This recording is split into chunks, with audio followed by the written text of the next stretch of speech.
greetings. I now call the docket for another session of Facebook Court. Facebook Court is where I hear all manner of crimes and misdemeanors that people commit on Facebook or related to Facebook. Today I call the case of the people of Facebook versus Philip Cool. I take it that you, sir, are Mr. Cool. That's right, Your Honor. But I can't even believe I have been called in here. I have enough problems. Says here you used your Facebook account to violate your marriage oath. Says you were poking an old girlfriend and your wife found out all about it. I can't even believe that. First, let me just explain, damn it. Mary Jo Sweets is her name and she poked me first. It was innocent. I swear. It's not for you to say whether it was innocent or not. That is my job, you poor devil. Says here your wife found out all about it. I didn't even know my wife was on Facebook.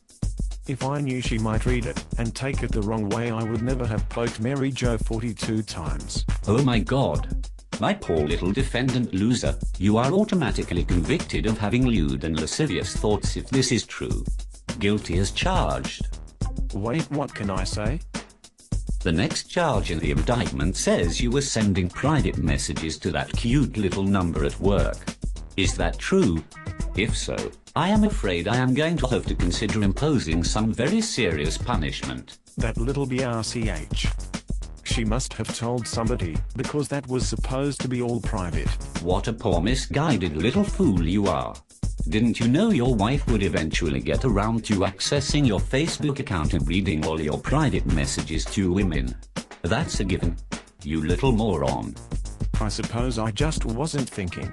I know that in all of your messages, you never once mentioned your wife.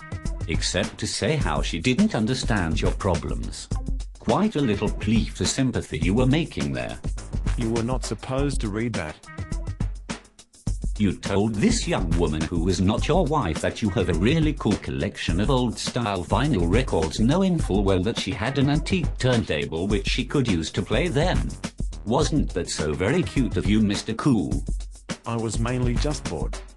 I was never going to do anything. I swear it. I am sorry, Mr. Cool.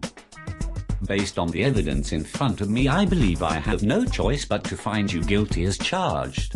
You are hereby sentenced to 2 weeks of having to work in Farm Town and send everyone you know farm goods and animals and otherwise annoy them with requests for help on your farm.